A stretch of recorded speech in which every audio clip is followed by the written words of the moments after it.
Good evening, everyone. Does that work? Hopefully that works. Good. Hello, everyone.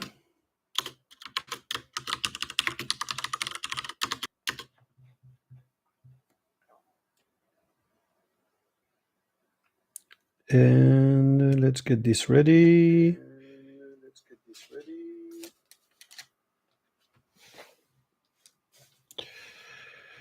And share my screen.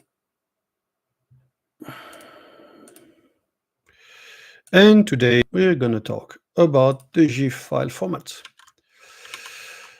The GIF file format. I asked my son what the GIF file format is about. He said it's an old file format about animated images. And he wasn't wrong, even though he will prove that he can be wrong. And that's, I found some very, very interesting GIF files earlier today. So this file was created in 87. First, the specification was in 87. And even the specification is not properly preserved, I would say. There are several aspects, several versions of it. I mean, it's the text file. It's not like, unlike a zip, it doesn't have a very clear place for preservation. And the GIF is pretty clever in lots of ways, even though it's in old school ways. And it's you may be aware that it stopped existing because of patent problem on the compression algorithm. And then it disappeared from the internet. And where was it? Uni, what was this? And then it went back. Where was it?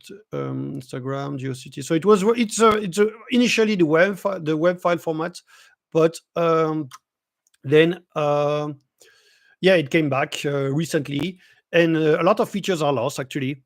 So hello, Rinal. I'm not sure how to say your name. And so the GIF file format is still properly specified, I would say. It just have some old school stuff, and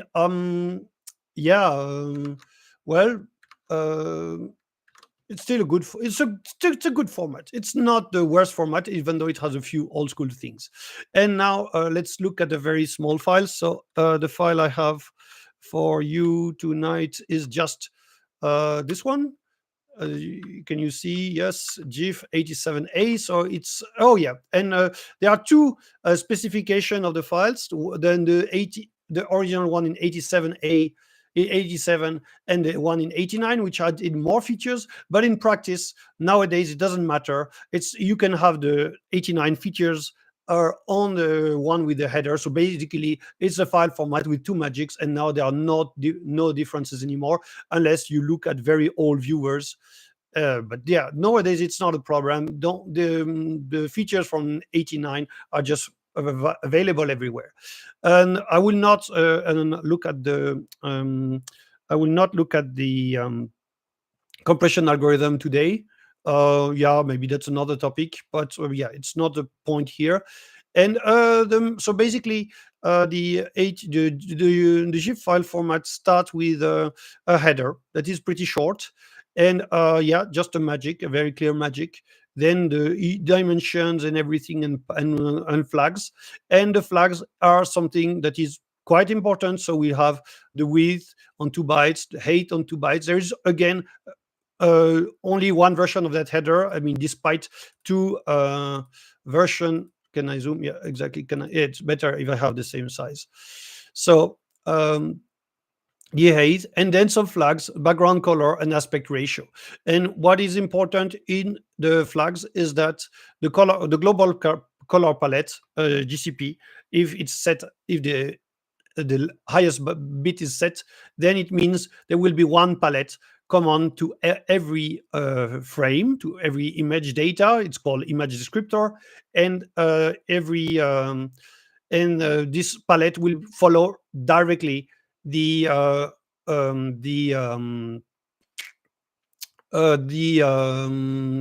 can I say, the header before any image data. This has its importance when you want to add the parasites in a GIF. So, for example, if you want to easily early in the file introduce some bogus data, then the palette will make some problems. I mean, will took that room, and you cannot. I mean, you can manipulate the palette, of course, but an easier trick is just to move the palette to each frame so that there is no global color palette anyway, and then the image descriptor will start much earlier in the file, and then you can store your data in a comment. We will say that later. So right after there would be the palette if there is a global color palette. Red, green, blue, nothing special. And then right after this palette and the header, I mean the palette following the header, there will be image descriptor. And what is interesting in GIF is that, and again it's pronounced GIF, not GIF, is that image data, the keywords to for the various elements, structural element of the file, are punctuation. So for image descriptor is a comma, for the terminator it's a semicolon, and for the comment, the extension block, it's a exclamation mark. So interesting choice to have all the important elements. You can actually read it a bit like a text if you want. I mean, it's a interesting idea. At least it makes it very compact. But yeah, again, this format is very compact.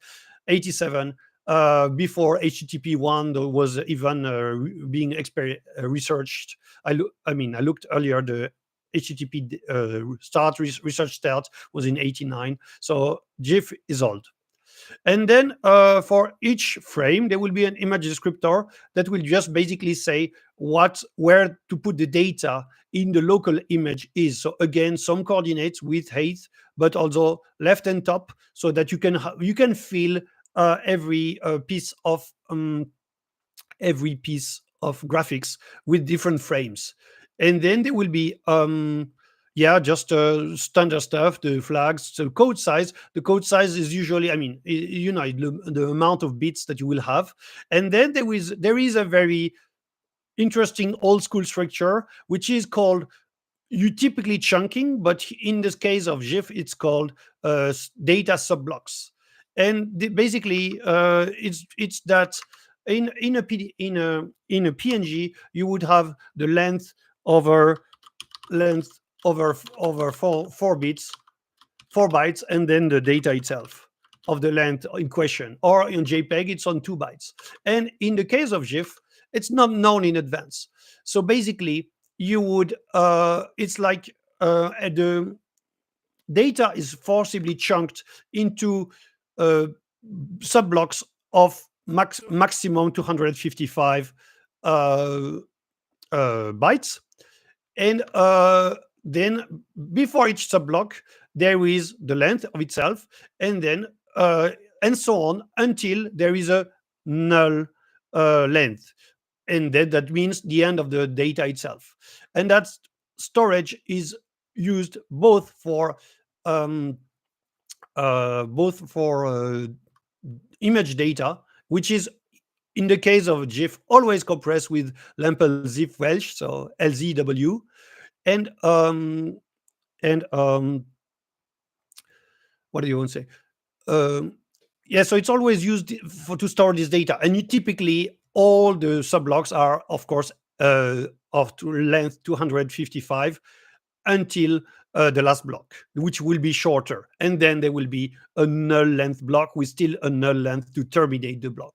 This has the impact that in this kind of data storage, every non-null block, non-null byte is basically a jump further, even if the data is ignored, which means any parasite data, as long as you can make sure, or by luck you can hope that no byte is null, then will be kind of ignored. So basically you can extend the command, and then you can put whatever data you will have, and as long as it's non-null, the parsing of the command will go on and will be likely ignored. And this is a very rare case of go further of an unknown length and then keep doing so with just a single byte, which is very handy for hash collisions, which is why the GIF was one of the first format to be actively hacked for MD5 hashquines. I'm going to show two of them. Let's see. So this is a hashquine that is even animated. So this displays the hash of the file itself, and one that is even fancier, both done by SPQR, sorry. And here it's an Alien versus Predator image from a CPS2 game, and this shows the actual hash of the file. So that's pretty awesome.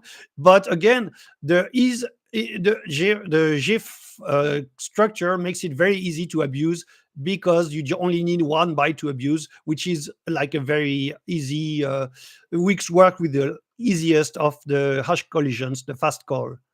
So just a small comment. So there's an old school structure, and other formats have different kinds of chunking. So again, GIF has this chunking of anything that is bigger than 0 with its data, and so on, until there is a 0. While, for example, it's HTTP1 has this too, but it was created later. It's sub blocks, if I remember. Let's see, sub blocks. No, it's in the sub blocks. Yes, data sub blocks. Indeed, that's the naming. And DNS has some kind of chunking, but in the names, in the case of DNS, the length is also used as a separator between each fields. But in the case of a GIF, everything is concatenated. And in different case of chunking in a trivial FTP, FTP, so file transfer protocol, this is the opposite. It's like every block should be, every length should be the maximum length. And if there is a shorter block, then this will be the final block. And if the size is rounded to the maximum length, which in the case of TFTP is 512, then the last block can still be 512, and then it followed by a 0 byte. So it's basically the same algorithm. So in this case, much easier, much harder to abuse, because basically you terminate with any block that is smaller than the maximum value. In the case of GIF, it makes it very easy to every non-null byte jumps forward. So we covered an original GIF from the 87 specification, and the 89 added a few things, and notably the comments. And basically, it's kind of, I mean, the overall structure is the same, but nowadays, but it just adds an extension block, which is an exclamation mark, then a specific function marker, which depends on what kind of information you want. Here, in this case, it's the FE is a comment, like for JPEG. Coincidence? I don't know. And then you have, again, a sub-block structure with here, for example, a length of 7, the command itself, and the length of null to terminate the comment. A thing that shows that the how do you say, the GIF is old is that there was no thing for looping in the original GIF files, and what did I say? Yeah, sorry. Any questions so far? Let me see where I have. Nope, top chat. I'm never sure if everything will be visible. Okay, nothing will be nothing else. And yeah. So what do you want to say? Sorry for that. Yeah. So hi, Antlers. Loving this. Thank you. Sorry. What do you want to say? Yeah, so basically, this is the extension block for comment is an official thing in the in the 89 specification. But one thing that is super common with GIF and is actually not official is an extension that everyone uses, and it tells its age, is the NETSCAPE. Oh, sorry, the NETSCAPE 2.0. I don't know if you know NETSCAPE. NETSCAPE is the ancestor of Firefox, Mozilla Firefox. Before it was Netscape, and the looping extension was specified in Netscape by Netscape 2.0. So if we look here, this is the MD5 AVP loop GIF that we saw earlier. If you look for Netscape. Where are you, Netscape? Do I have to look for you, or I'm feeling lazy? Okay. Netscape 2.0. And this is, again, you see the extension block marker, exclamation mark. And then there is a small, the length of the whole block, again, the same structure. Then there is a kind of, there is a whole Netscape 2.0 marker, just to say, and then the amount of time you should repeat, the timing and the amount of time that you should repeat the animation on. And if it's 0, then it repeats infinitely. In theory, because there is a lot of nowadays stuff that is not preserved properly in the case of Netscape. For example, typical viewers behave very differently because they are, now that GIF became kind of the animation format for emoji, stickers, and whatever. Then it's used by a lot of generated by a lot of software. And for example, it's common thing that even if there is no looping marker, because again, Netscape 2.0 feels a bit old.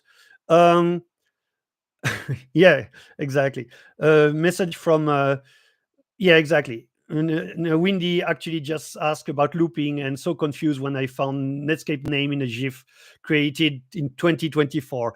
Indeed.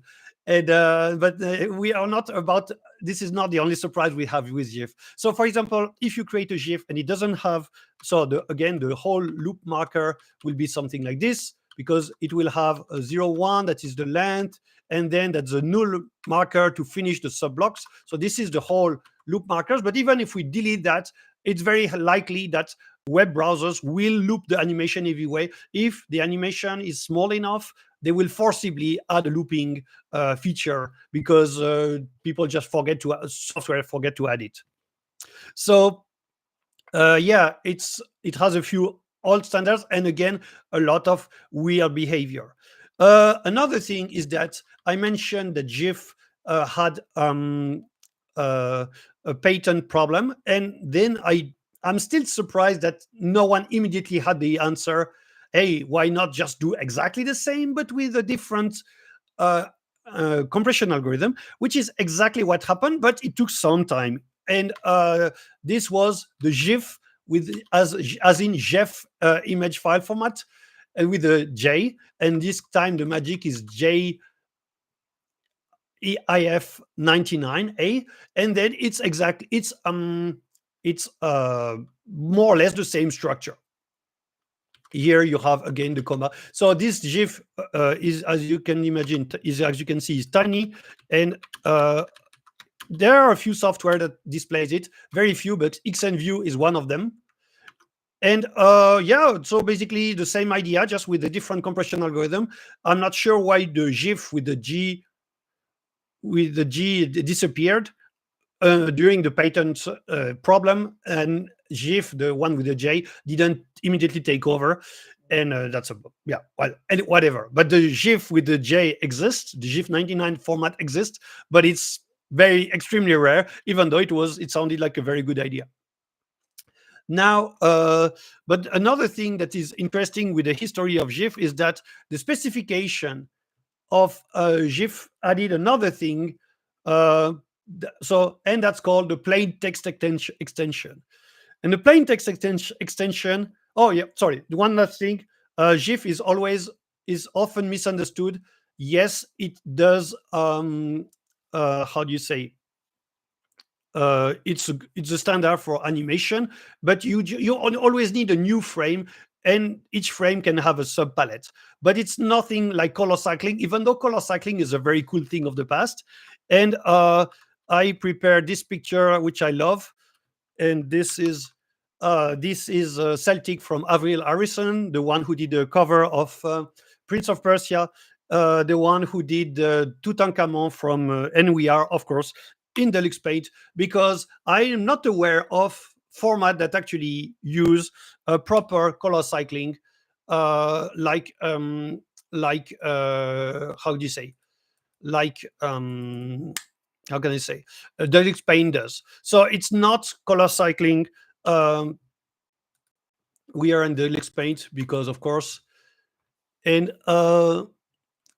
yes, color cycling with the King Tutankhamun of this. So GIF doesn't do color cycling, and I actually, if I don't know any good conversion software from Deluxe Paint LBM with the color cycling enabled to GIF. So it's a pity that many of these pictures with color cycling are not preserved properly. I mean, you need to just load the original Deluxe Paint enhanced. Deluxe Paint standard only has one. Deluxe Paint 2 only has one color cycle. Color cycle, while Deluxe Paint 2 enhanced has how many? Uh, yeah, 16. And I think the Celtic image that I loaded earlier actually use most of them. Let's see. And we will see every color cycle for the, we see for the, I don't know if, so all 15 of them are used. And I don't know if you can see, but there is reflection in the eyes, there is some snow. I mean, color cycling is awesome. Mark Ferry is a god, and Avril Harrison is a goddess. Yeah, well, that's just me being a fan of color cycling, old school stuff, and you get the idea. Okay, thank you, Dustbox. So plain text extension. Plain text extension is a very is a feature that, as far as I know, completely disappeared, and it's pretty funny because it was the ability to add subtitles, and plain text extension is actually interesting in two ways. So let's look at very old school GIF files, and I found them. They are archived on this on Internet Archive. This CD-ROM on from '93 has a lot of GIF. Why not look at a few historical GIF that might ring a bell? Oh yeah, and the NASA thing. Yeah, so the era of these graphics. This is really symbolic of the GIF image. Even though this CD-ROM is not necessarily storing this image in the actual original format, but still that's good. That's interesting to know. And now I had a few surprises because some GIF couldn't render at all. Oh yeah, and that one is famous. And this one, as you can see, is flickering. And what's going on here? If you know, how can I say, GIF, it's because they use the trick to have two frames with 0 milliseconds so that they can display more colors, because each frame is limited to 256 colors. So instead you use the refresh to just put two frames together. And this one too, the last one, is not displayable. And what's going on here? We can take a look, and if we look at those files, we see that they have it looks like they have no graphical data. So what's going on? Can a GIF have no graphical data? And yes, indeed it can, because all these GIFs are using, as you can see here, the plain text extension.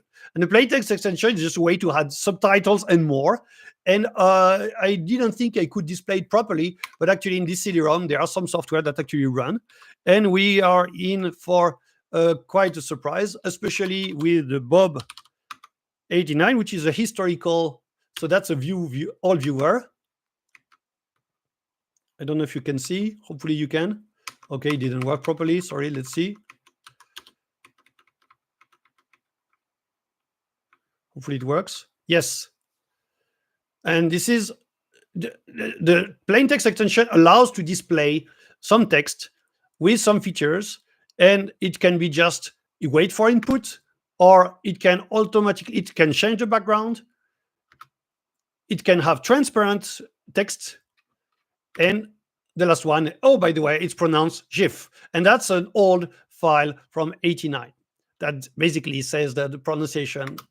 And then there is a huge comment in this file which actually describes the whole, how can I say, the whole story behind where the picture was taken and whatever. It's pretty, let's see if we can, oh yeah, and this image was created in by the original compute make tool. So basically, because the GIF was created by computer. And here, this is a picture of me, Bob Berry, at Red Road Crossing in Arizona, etc., etc. Like that is the actual comment of the file. And the other two files that we couldn't display. Oh yeah, well, let's display the file that failed earlier. The one, I mean, not the fail, but was flickering heavily. Hopefully it works. And you see there is an effect, and the two frames are displayed simultaneously, and then there is an effect of this is displayed with plain text image. So, and this is the command that is crawling up there. Not sure if it's easily readable, but at least these files are on the CD-ROM, and this shows that if you display it on this viewer, it flickers a lot, and anyway the extra text is not coming up. And then in a browser, it doesn't have the right background. It shows the two frames, but no text, and I mean the extra features are missing. So I wonder if you can exploit someone a vulnerability somewhere, because someone still parses this, and most viewers out there will not parse it. And now the last two files are actually GIF without any text, because they just use this feature.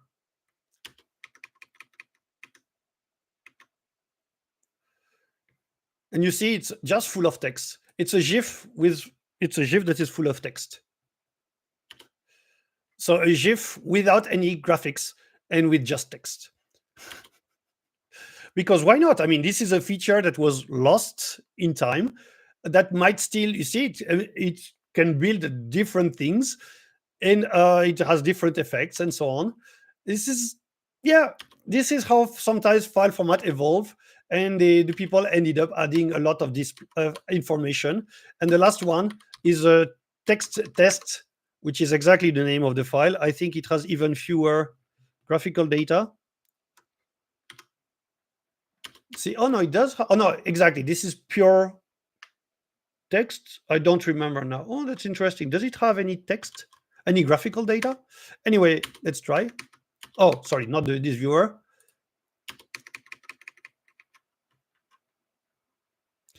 As you can see, it's a graphical test file, which is somehow buggy here. Okay, I'm not sure why it's buggy.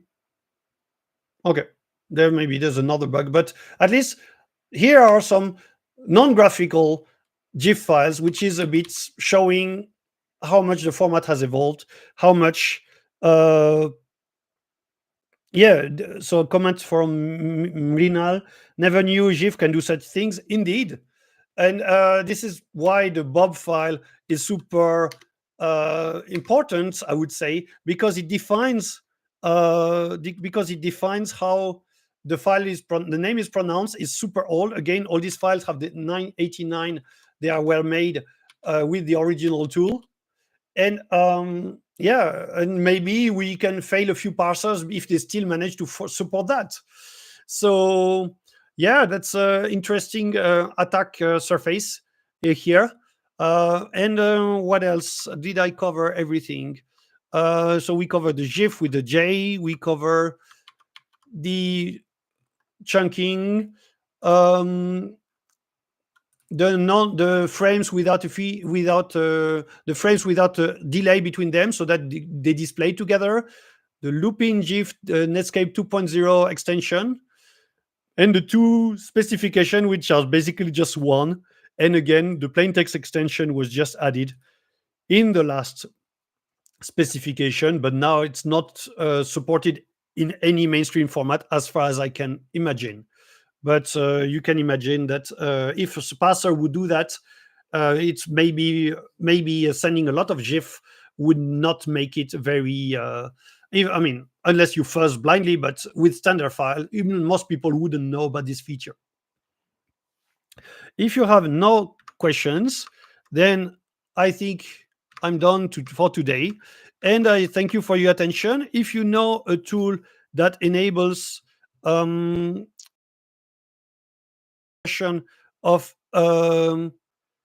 proper conversion of LBM, Deluxe Paint ABM with the color cycling to GIF, I would love that to get this file a bit more easily preserved than getting the having to run the original Deluxe Paint 2 enhanced, specifically enhanced for the multiple color cycling gradients. It was called gradients at the time. Okay. And yeah, thanks for your attention, and see you next stream. And the next stream will be not about file format. We will be about Inkscape. An introduction to Inkscape, the software I use for drawing my posters and everything. So thanks for your attention. Glad you liked it, Windy Tan. And yeah, see you next stream, everyone. Bye bye.